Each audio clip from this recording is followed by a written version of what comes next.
അധികം ഉണ്ടായിട്ടില്ല. എല്ലാവരും പറഞ്ഞിട്ടുണ്ടാവും, എനിക്ക് അറിഞ്ഞുകൂടാ. എനിക്ക് ഓർമ്മ ഈ സംസ്കൃത സർവകലാശാലയുടെ ഭൂമിയെടുപ്പിനെ കുറിച്ച് ഇങ്ങനെ പറഞ്ഞിരുന്നില്ലേ ആളുകൾ പറയും? സംസ്കൃത സർവകലാശാലയിൽ അത് ഞാൻ എന്തെങ്കിലും വാങ്ങിയതൊന്നുമില്ല. ആരെങ്കിലുമൊക്കെ അതിങ്ങനെ കൊണ്ടുപോകാൻ സഹായിച്ചു, കൊണ്ടുപോയി എന്നൊക്കെ പറഞ്ഞു. അതിലൊക്കെ എന്താണെന്നറിയാമോ, നമ്മൾ പെട്ടെന്നൊരു സർവകലാശാല ഉണ്ടാക്കാനായിട്ട് പരിശ്രമിച്ചതുകൊണ്ട് കുറേ ഭൂമിയൊക്കെ എടുത്തു. ഈ ഭൂമി എടുത്തത് ഒരു അവിഹിതമായി തുക കൊടുത്തു എന്ന് പറയാൻ വളരെ എളുപ്പമാണ്. കാരണം ഒരിക്കലും ഒരു നാട്ടിലും ഭൂമിയുടെ ശരിയായ വിലയല്ല കൊടുക്കുന്നത് ഈ രജിസ്ട്രേഷൻ ഓഫീസ് ഡോക്യുമെൻ്റ് കാണിക്കുന്നത്. അല്ല. അപ്പോൾ നമ്മൾ ഒരു സെൻറ്റിന് 3000 രൂപയ്ക്ക് വാങ്ങി. അവിടെ രജിസ്ട്രേഷൻ ഓഫീസിൽ പോയാൽ എല്ലാം 750, 1000, 1200 എന്നായിരിക്കും കാണിക്കുന്നത്. 750 രൂപയുടെ ഭൂമിക്ക് 7000 രൂപ. 1000, 1200 രൂപ വരേണ്ട ഭൂമിക്ക് ഇയാൾ ഇതാ 3000, 3500 കൊടുത്തിരിക്കുന്നു എന്നാണ് ഉടനെ ഒരു വാദഗതി ഉണ്ടാകാൻ എളുപ്പമാണ്. പക്ഷേ ഈ പറയുന്ന ആളുകൾക്ക് അറിയാം ഈ 1200 എന്നുള്ളത് വെറുതെ വ്യാജമായിട്ട് കാണിച്ചിരിക്കുകയാണ്. അത് യഥാർത്ഥത്തിൽ 3500-നും 3600-നും 4000-നും പോയതാണ് 1200 കാണിച്ചിരിക്കുന്നത്. പക്ഷേ ഇത് പറയാൻ എളുപ്പമല്ലേ? അതാ നോക്കുക, അവിടെ ചെല്ലുക, സബരേശ്വര കച്ചേരി നോക്കിയാൽ അറിയാം. അവിടെ ന്യായമായിട്ട് 1200 രൂപ, 1500 രൂപയാണ് വിലയുള്ളത്. ഇയാളിതാ 3500 രൂപയ്ക്ക് മേടിച്ചിരിക്കുന്നു. ഇങ്ങനെ ഉണ്ടാക്കിയ വാദഗതികളാണ്. ഇപ്പോൾ നമ്മൾ ഈ മനസാ കർമ്മണ ഈ ഒരു ബന്ധമില്ലാത്ത ഒരു പ്രവൃത്തിയെക്കുറിച്ചൊരു ആരോപണം വരുമ്പോൾ എങ്ങനെയത് നേരിടുക? ചെറിയ പ്രായത്തിലൊക്കെ ആണെങ്കിൽ ഒരു പ്രയാസമൊക്കെ തോന്നുമായിരുന്നു. പക്ഷേ ഞാൻ ഈ സംസ്കൃത യൂണിവേഴ്സിറ്റിയിലേക്കൊക്കെ വരുമ്പോൾ എനിക്കൊരു മാനസികമായിട്ടൊക്കെ വളരെ വ്യത്യാസങ്ങൾ വന്നല്ലോ. ആരെങ്കിലും പറയണമെങ്കിൽ പറയും. നമുക്കിപ്പോൾ സംസ്കൃത യൂണിവേഴ്സിറ്റി ഉണ്ടാക്കാനായിട്ട് സർക്കാർ ആവശ്യപ്പെട്ടു. അപ്പോൾ സത്യത്തിൽ എനിക്ക് 2-3 തരത്തിലാണ്. ഒന്ന്, ഒരു സംസ്കൃത സർവകലാശാല കേരളത്തിൽ ഉണ്ടാകണം എന്ന് ആഗ്രഹിച്ച ഒരാളാണ് ഞാൻ. സംസ്കൃതം ആ രീതിയിലൊന്ന് പ്രചരിക്കണമെന്ന് ആഗ്രഹിച്ചിരുന്നു. 2 തവണ നാരായണപിള്ള റിപ്പോർട്ട് ഉണ്ടാക്കിയതാണ്. 1971-72 കാലത്ത് പി കെ നാരായണപിള്ള സാറ് ഒന്ന് ശ്രമിച്ചു. നേരെ വിളിച്ച് 91-ലാണ് എനിക്ക് ഇതിൻ്റെ ചുമതല എഴുതുന്നത്. 93-ൽ യൂണിവേഴ്സിറ്റി പ്രവർത്തനം ആരംഭിച്ചു. ചീഫ് സെക്രട്ടറി ആയിരുന്ന കാലത്ത് അങ്ങനെ ഒരു വളരെ തൃപ്തികരമായിട്ടുള്ളൊരു ഞാൻ മനസ്സിലാക്കുന്നു ഈ രാമചന്ദ്രൻ നായർ ഒരു പക്ഷേ ഇന്ത്യയിലത്തെ ഏറ്റവും ഉയർന്ന സിവിൽ സർവീസ് ജോലി കിട്ടേണ്ട ആളായിരുന്നു. അതെങ്ങനെയാണ് തട്ടിപ്പോയത്? ഇതൊക്കെ കൊണ്ട് തന്നെയാണ്. ഇവരെല്ലാം കൂടെ എൻ്റെ പേരിൽ കുറേ കേസൊക്കെ ഉണ്ടാക്കി ഈ കേസിനെല്ലാം പ്രൊജക്റ്റ് ചെയ്ത് അന്ന് അവിടെ ഇവരെല്ലാവരും കൂടെ എന്ന് പറയുമ്പോൾ അതായത് ക്യാബിനറ്റ് സെക്രട്ടറി ആയിട്ട് പരിഗണിക്കുന്ന 3-4 പേരുള്ളത് ഞാനാണ് സീനിയർ മോസ്റ്റ്. എന്ന് വെച്ചാൽ അന്ന് ഞാൻ ഇന്ത്യയിലെ സീനിയർ മോസ്റ്റ് IAS ഓഫീസറാണ്. പിന്നീട് ക്യാബിനറ്റ് സെക്രട്ടറി ആയത് എൻ്റെ തൊട്ട് താഴെയുള്ള ആൾ, തൊട്ട് താഴെ ഒരു പ്ലേസ് താഴെയുള്ള ആളിനെ ആക്കിയത്. അന്ന് ഞാനിങ്ങനെ പ്രൈം മിനിസ്റ്റേഴ്സ് ഓഫീസിലൊന്ന് അന്വേഷിച്ചപ്പോൾ അദ്ദേഹം അവിടുന്ന് അറിഞ്ഞത് 4 പേരുടെ പേര് ഇവിടെ വന്നു, മറ്റേ 3 പേർക്ക് കൊടുത്തേ പറ്റൂ എന്ന് പറഞ്ഞ് അവരവരുടെ സംസ്ഥാനങ്ങളിൽ നിന്ന് വലിയ സമ്മർദ്ദം ഉണ്ടായിരുന്നു. സാറിന് തരരുത് എന്ന് പറഞ്ഞ് സാറിൻ്റെ സംസ്ഥാനത്ത് നിന്ന് ഒരുപാട് ടെലഗ്രാമും ലെറ്ററും ഇങ്ങനെ വരുന്നുണ്ട്. അതാണ് അറിഞ്ഞത്. അത് തീർച്ചയായിട്ടും ഉദ്യോഗസ്ഥന്മാരായിരിക്കും അല്ലേ? അതോ ഉദ്യോഗസ്ഥന്മാർ അത്രേ. അത് ചീഫ് സെക്രട്ടറി ആയിരിക്കുമ്പോഴാണത് അല്ലേ? ഞാൻ ചീഫ് സെക്രട്ടറി സ്ഥാനത്ത് എൻ്റെ മകൻ്റെ കല്യാണത്തിനായിട്ട് ഞാനൊരു ലീവ് എടുത്ത് നിൽക്കുമ്പോഴാണ് ഈ സംഭവം. അപ്പോഴാണ് ഈ ക്യാബിനറ്റ് ഏറ്റവും ഉള്ളിൽ മുറിവേൽപ്പിച്ച സംഭവം എന്താ?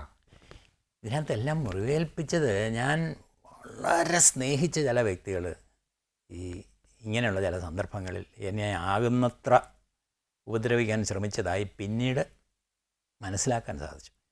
അത് ഈ സ്നേഹിച്ചു എന്ന് പറഞ്ഞാൽ ശ്രീ ഗോവിന്ദൻകുട്ടിക്ക് മനസ്സിലാവുമെന്ന് പറഞ്ഞാൽ ഞാൻ അത്ര സഹോദര നിർവിശേഷമായി സ്നേഹിച്ച ചില മനുഷ്യരിൽ നിന്ന് അങ്ങനെയുള്ള അനുഭവം ഉണ്ടാക്കി. അത് മാത്രം അന്നൊരു പ്രയാസം തോന്നി. ചീഫ് സെക്രട്ടറി പിന്നെ അവധി പോയിട്ട് പിന്നെ തിരിച്ചു വരാൻ പറ്റാതെയാവും.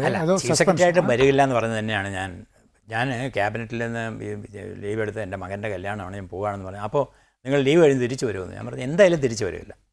ഗവൺമെൻറ് ഓഫ് ഇന്ത്യയിൽ എന്തെങ്കിലും ഒരു ജോലി കിട്ടുകയാണെങ്കിൽ ഞാനത് സ്വീകരിച്ച് അവിടെ പോകും. അല്ലെന്നുണ്ടെങ്കിൽ ഞാൻ അവസാനം വരെ ലീവ് എടുത്തുകൊണ്ടിരിക്കുകയുള്ളൂ. ഏതായാലും തിരികെ ഇവിടെ വന്നിട്ട് ജോയിൻ ചെയ്യാൻ ഞാൻ ഉദ്ദേശിക്കുന്നില്ല. അതെന്താ അങ്ങനെ ഇനി മതിയെന്ന് വെച്ച് പോകാൻ കാരണം? അപ്പോഴത്തേക്ക് ഏകദേശം 2.5 കൊല്ലമായി.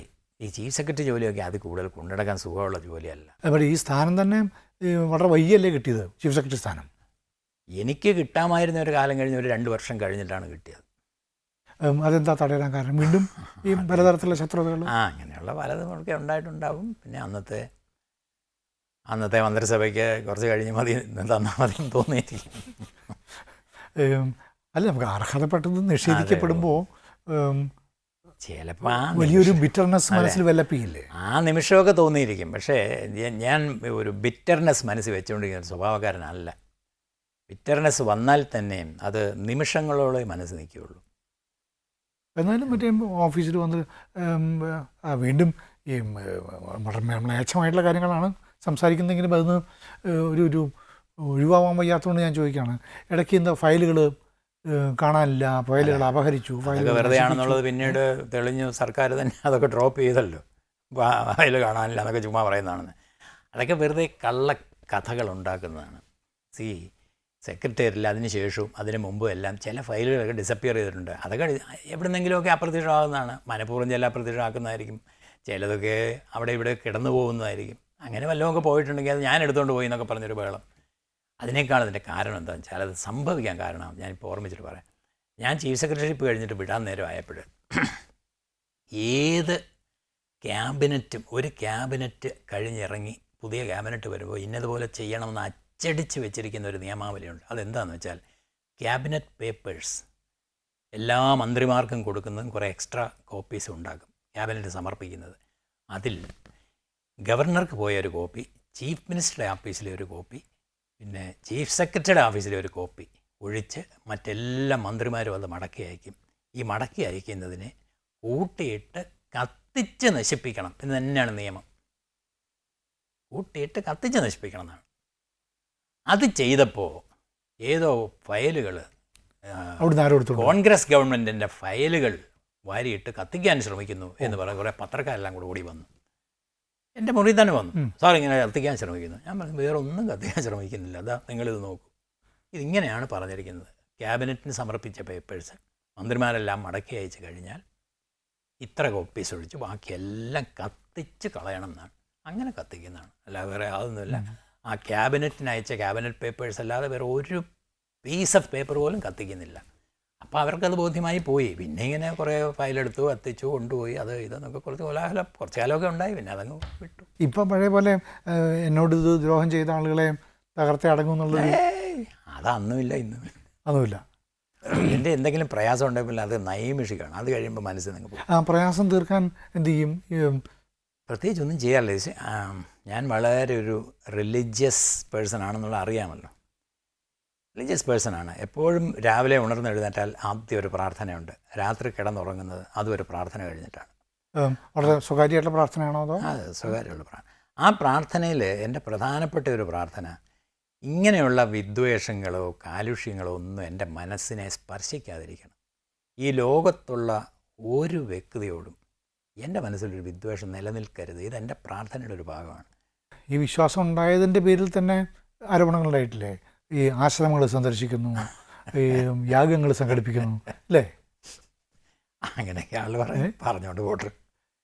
പക്ഷേ അവനവന് വേണ്ടത് ചെയ്തുകൊണ്ടേയിരുന്നു. എനിക്ക് ശരിയെന്ന് തോന്നുന്നത്, മനസ്സാക്ഷിക്ക് ശരിയെന്ന് തോന്നുന്നത് ചെയ്യുന്നതിന് ഒരു മടി ഒരിക്കലും കാണിച്ചില്ല. ഇത് 10 പേര് അറിഞ്ഞെങ്കിലോ എന്നൊരു ചിന്ത ഒരിക്കലും ഉണ്ടായിട്ടില്ല. ഈ തിരുവനന്തപുരത്ത് ആദ്യമായിട്ട് ഈ സോമയാഗം നടത്തിയത്? അതെ, യഥാർത്ഥത്തിൽ ഞാനിപ്പോൾ അങ്ങനെ ഒരു സോമയാഗം നടത്തണമെന്ന് ആഗ്രഹിച്ചൊന്നുമല്ല. ആദ്യം നടന്നത് പാഞ്ഞാലിലാണല്ലേ?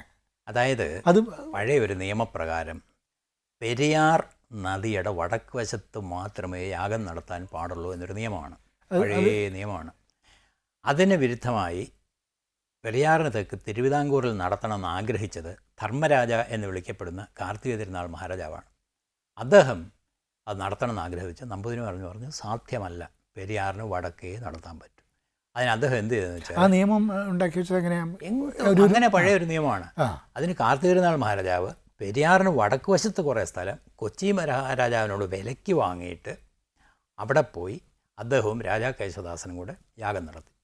അത് 100-200 വർഷങ്ങൾക്ക് മുൻപ്. എവിടെയായിരുന്നു അത്? പെരിയാറിന് തൊട്ട് വടക്ക് അവിടെ ഇവിടെയാണ്, ആ കാലടി പ്രദേശത്ത് എവിടെയാണ്. പെരിയാറിന് വടക്കാണ്, വടക്കേ പറ്റൂ.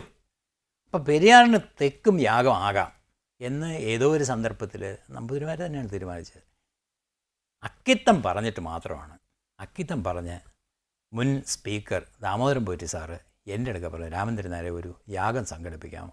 അക്കിത്തം ഇങ്ങനെ വലിയ ആഗ്രഹം പ്രകടിപ്പിക്കുകയാണ്, നമുക്കൊരു യാഗം ഇവിടെ വെച്ച് നടത്തിക്കൂടെ? അപ്പം നടത്താമല്ലോ, അതിലെന്താ വേണ്ടത്? അപ്പോൾ അതിന് കുറച്ച് പൈസ ചിലവാകും, അതൊക്കെ ഒന്ന് സംഘം. ഞാൻ പറഞ്ഞു അത് ഞാനൊന്ന് പരിശ്രമിക്കാമെന്ന് പറഞ്ഞു. അങ്ങനെ നമ്മൾ കുറച്ച് കാര്യങ്ങളൊക്കെ ശരിയാക്കി ഒരു യാഗത്തിനുള്ള എല്ലാ ഏർപ്പാടും ചെയ്തു കൊടുത്തു.